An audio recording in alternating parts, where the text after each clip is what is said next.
Good morning, YouTube. Today we're going to talk about physical fitness. And seeing as we're at our lovely little wooden bridge, let's cue that intro.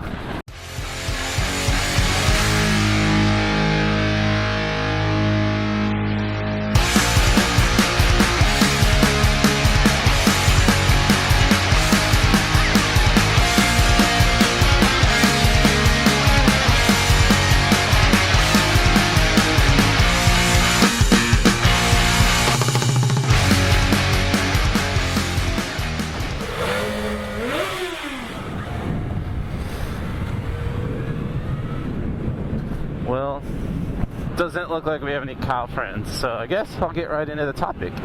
Today, I'm going to talk to you guys about getting fit, aka Swole Patrol, aka turning into a swoller bear. Now, working out's one of those things that's so tricky because no two people are alike, so there's never going to be like a good blanket program that can cover all people, or like a good shotgun approach. It just isn't going to happen. Everyone has a different body type, different metabolism, and different dietary habits. You just can't put one program on them all. So I'm going to go over 10 tips with you guys that you can follow if you're a beginner or if you're a professional athlete. And if you follow all of them or some of them, I think it'll really help you be successful in your physical fitness goals, whether that be losing weight, gaining muscle, building flexibility, you name it. These are just simple principles that you can apply to your current routine to modify and improve. Alright, so step number 1 is going to be assessment. The only way you can truly improve physically is if you completely and honestly, objectively assess where you're at. If you don't objectively assess where you're at, you are only cheating yourself. You're not going to be able to make true progress. So come on, guys, don't lie to yourselves. But if you get an honest assessment of yourself, it gives you a really good starting point, a really good benchmark, and you can really then objectively build from there. Anyways, while I'm on my way to work, we're going to go over number 2. Number 2 is huge. It is arguably the biggest, most important part or tip on this list, and that is your mindset. You have to start cultivating your mindset. So, especially if you're a newbie, if you're just trying to get fit, this one's huge. If your mindset's not right, your chances of success are just dramatically decreased. So what you need to do is start subtly and slowly switching your mindset. Now what I mean by this is you need to be in the correct mindset to maintain your motivation and keep going when it gets hard, when you don't want to. You need to start thinking about making small lifestyle changes rather than big temporary changes. Meaning, if you're going to try cleaning up your diet, then you eat out a lot. Say you eat out 3 or more times a week, don't just try stopping that. Don't just cut that cold turkey. It's not going to work. Cut back to, limit yourself to only maybe 2 times a week tops. And then once that becomes easy and normal, then you can take another step at it. Maybe cut it back down to 1 day, or then go to no days. Just make gradual changes. So say you're addicted to soda. That was huge for me. I used to love soda. And I tried multiple times quitting it cold turkey, and it didn't work. So at first what I did is limit myself to 1 soda per day. And then after that it was, 3 sodas per week. Then after that it was I only have sodas on days I don't work out, so on weekends. And you just gotta kind of gradually build it down. And then it wasn't long before that where I had no soda, so I was just slowly building my mindset up rather than trying to do it all at once. So, step number 2, get in the right mindset. Step number 3, evolve. You don't want to get stagnant in a routine. Not only will this drive a lot of people insane doing the same monotonous routine, but your body is really good at what it does, and what it wants to do is adapt to your external circumstances. So if you're putting strain on your body, it's going to try to adjust, and you'd be surprised how good your body is at that. So don't forget to break up your routine, whether that be trying a new workout or increasing your weight. You know, maybe do lower rep range but higher weight for a while, or drop the weight, do lower weight for higher rep range. Just try to break it up, try new things. Same with dieting. Don't eat the same foods all the time. You might get bored of them and lose your motivation. And step number 4 is get a training partner if you can. Now, some of us aren't social people and we like to be alone, you know, put our headphones on, get in the zone, that's fine. But for somebody like me, having a training partner can mean all the difference between getting up and going to the gym and staying in bed. You know, that little competitive edge sometimes is all the difference you need, all that motivation you need to get out of bed. And another thing a training partner is good for is like a good objective third-person point of view. So, I mean, you see your body every day. The changes are going to be really subtle, but if you have a training partner, the changes are going to be more obvious to them.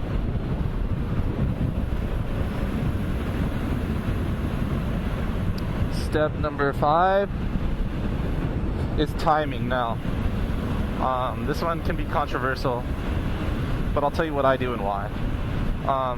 I think for me, working out as early in the day as possible as I can is the best. Now, I'm not saying, you know, get up at the ass crack of dawn so you can go work out, but you definitely want to get your workout over with.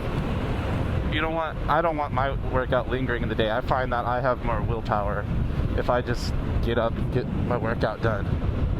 Whereas some people might prefer it in the afternoon or only have a schedule that permits them. And there's actually some science that shows working out in the afternoon has its own benefits.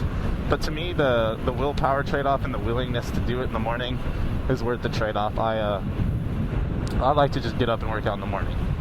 So anyways, guys, I'm going to keep cruising to work, and we'll go over the other 5 tips when I'm off. Peace. What's up, YouTube? Off work, and it's time for us to finish up the 10 tips for physical fitness or getting in shape, whatever you want to call it. Anyways, numero 6. Tip number 6 is gotta be track your progress. This is important for many reasons.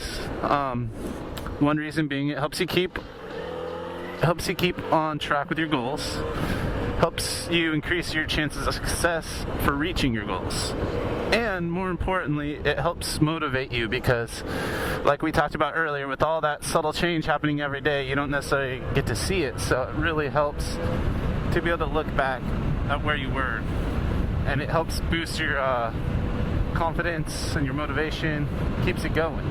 Hey, ready for some exhaust in the tunnel? You want to see if we can get it? Not bad. Woo, taking it wide.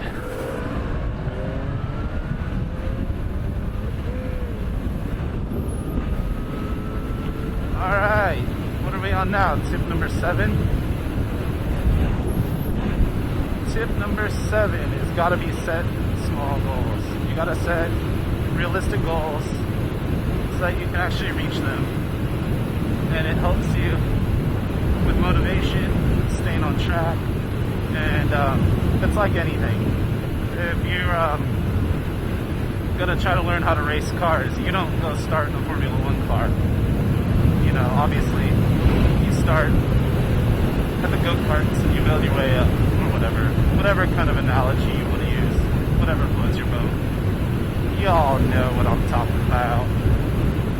Smelling what I'm shitting, picking up what I'm putting down. Hey. Alright, tip number 8. It's gonna be a big one. It's rest and recovery. Beginners probably overlook this the most. It's probably the most overlooked thing by younger people and beginners. The reason I say younger people though is because they tend to have more energy. You know, a 16 to 22-year-old is going to have more energy than somebody who's in their 30s or 40s. It's just as simple as that. But anyways, rest and recovery is important because your body is really only growing and really only healing when you're resting. all the time you spend in the gym is tearing your muscles down. So it's important that you put just as much effort into building your muscles back up. You can work out 7 days a week and not make as much progress as a guy working out 5 days a week, but he's taking his rest.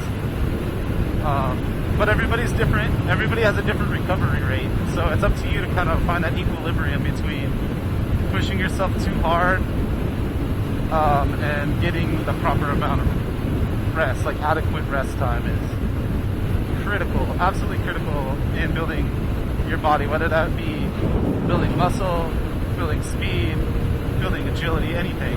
You need to allow your body the time to rest, rebuild, and heal, come back stronger. Number 9. This is an important one too, an easy one to miss. Focus on the rewards, not the costs. And what that means is, it's gonna hurt, you're gonna get sore, it's gonna take effort, it's gonna take a lot of willpower to work out.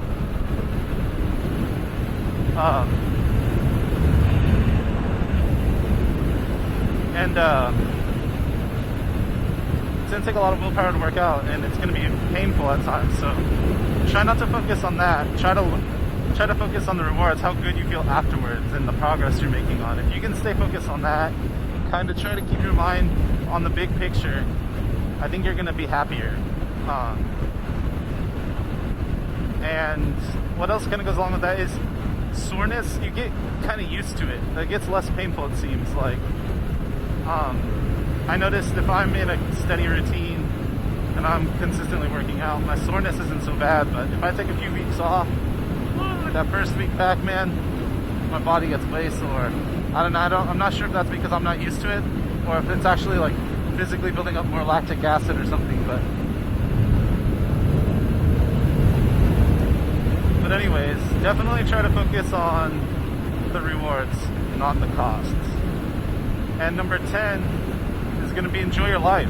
Clothes. Treat yourself. Fragrances. Treat yourself. Massages. Treat yourself. Mimosas. Treat yourself. Fine leather goods. Treat yourself. Allow yourself a cheat meal once in a while. You know, do things you like. Take 3 days off of working out here and there. Take some time off once in a while. Treat yourself every once in a while. You gotta stay sane, and you gotta enjoy your life. There's no point in it if you're not enjoying it. So keep these tips in mind, guys. But anyways, guys, that was 10 tips to help you improve your physical endeavors. I hope it helps. I hope you learned something. As always, guys, thanks for watching.